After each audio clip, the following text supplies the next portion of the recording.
For 2 centuries, the Galactic Concord considered humanity a curiosity rather than a threat. Earth had joined the interstellar community later than almost every other intelligent species, bringing with it a modest collection of colonies, a handful of trade routes, and a navy so small that alien military analysts openly mocked it during strategic conferences. Their fleet consisted of barely 100 combat vessels, most of them compact compared to the colossal dreadnoughts fielded by powers like the Drakari Dominion, the Valoran Ascendancy, and the Keth Sovereignty. Human diplomats spoke constantly of cooperation, exploration, and peace, reinforcing the galaxy's belief that Earth lacked both the will and the means to wage a serious war. When the Drakari Empire announced its intention to annex the Sol system, the response from the wider galaxy was laughter, rather than concern.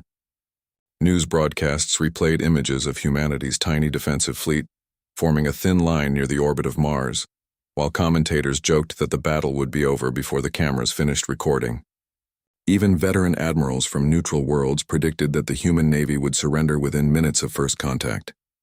The Drakari Grand Marshal himself declared before billions of viewers that Earth would become another obedient province before the next galactic sunrise. The invasion force was overwhelming. Thousands of warships, millions of soldiers, orbital siege platforms, and enough firepower to erase continents. As the massive armada emerged from hyperspace, it eclipsed the stars themselves, casting enormous shadows across the solar system. Humanity answered with silence. Their small fleet advanced without dramatic speeches, without threats, and without desperate pleas. Every ship moved with quiet precision, as if following a plan understood only by its captains. The aliens interpreted that silence as fear. They believed the humans had accepted defeat. The first Drakari salvo illuminated space with rivers of plasma, but instead of striking helpless targets, every blast passed harmlessly through empty space. The human ships had vanished. Confusion spread through the invasion fleet as scanners reported impossible readings. One moment the human vessels were directly ahead. The next they appeared behind the Drakari formation, then above it, then seemingly nowhere at all. Before anyone could react, the first Drakari battleship exploded from within, its reactor collapsing into a sphere of brilliant white light. Seconds later, another flagship disintegrated without a single projectile appearing on sensors. Panic replaced confidence. Human vessels emerged from impossible angles, firing weapons unlike anything recorded in the Concord archives.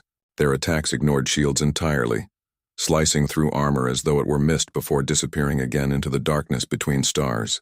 Entire Drakari squadrons vanished in moments, commanders unable to determine where the enemy would strike next.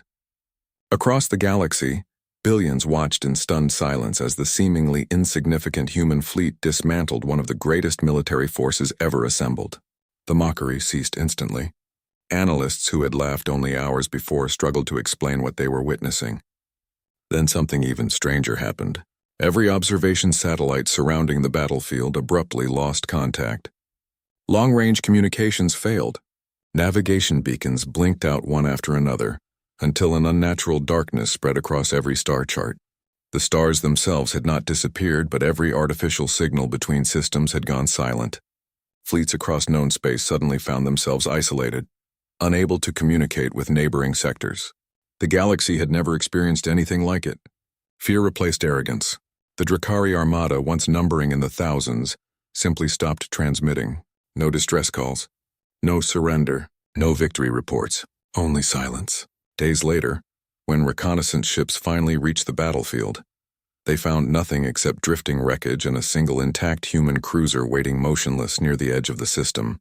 Painted across its hull were words translated into every known language. We asked for peace because we valued life, not because we feared war. The scout ships fled immediately, carrying a warning that spread faster than any invasion fleet ever could.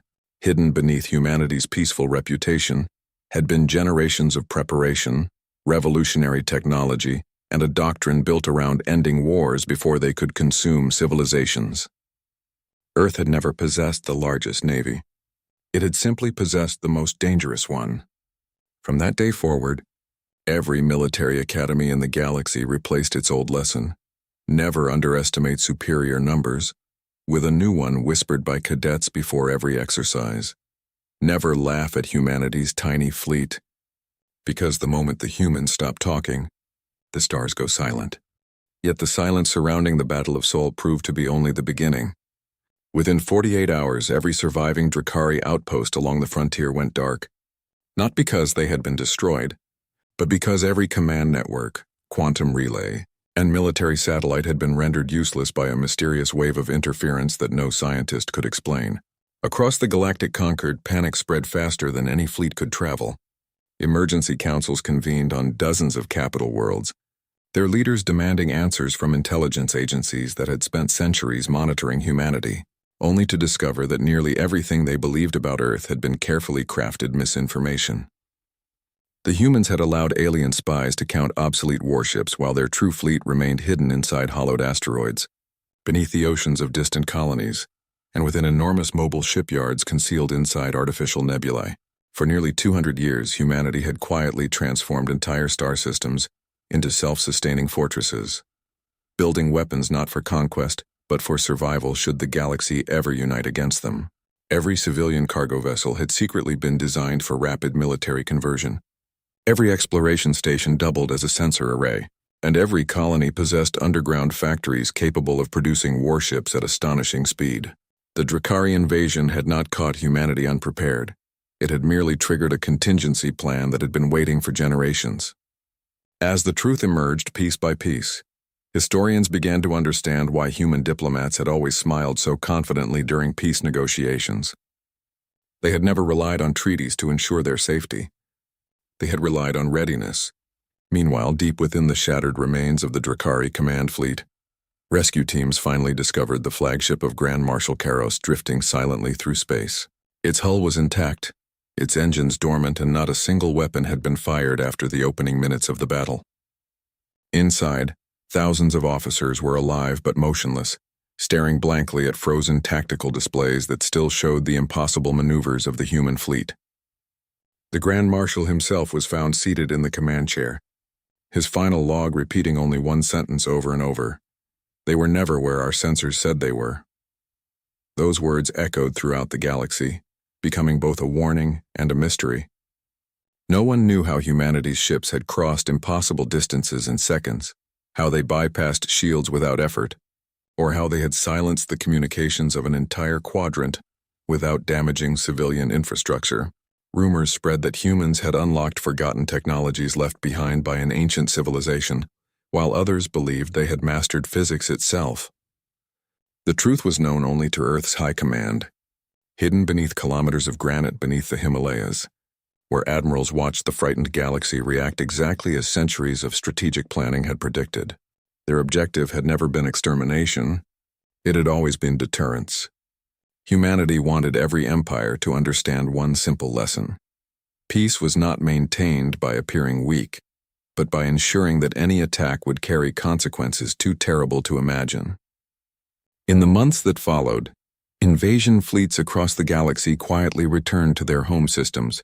Military budgets shifted from expansion to defense, and politicians who had once demanded Earth's submission suddenly requested diplomatic meetings instead. The same ambassadors who had once been ignored were now welcomed into the grandest halls of every capital world. No one laughed when human representatives entered the room anymore. No one mocked the size of Earth's fleet or questioned its resolve.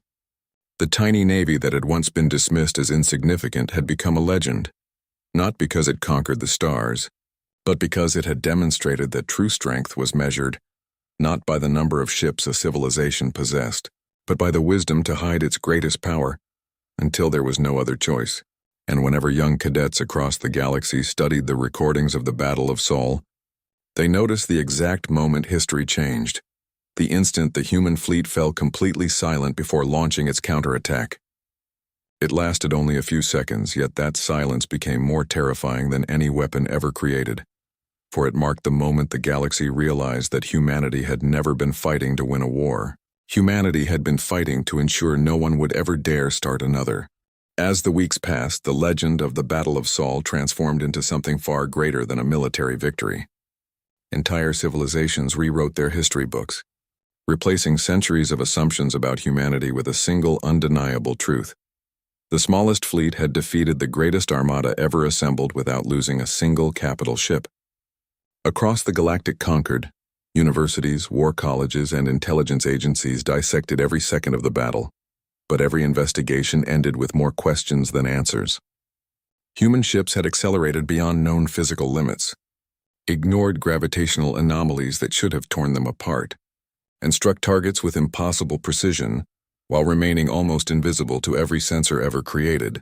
Theories multiplied by the thousands. Some claimed humans had discovered relics of an ancient precursor civilization, hidden beneath Earth's oceans.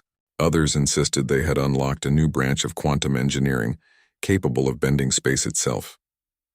Yet the truth remained locked deep within Earth's most secure archives, known only to a handful of scientists and admirals who had spent 3 generations preparing for a day they had hoped would never come.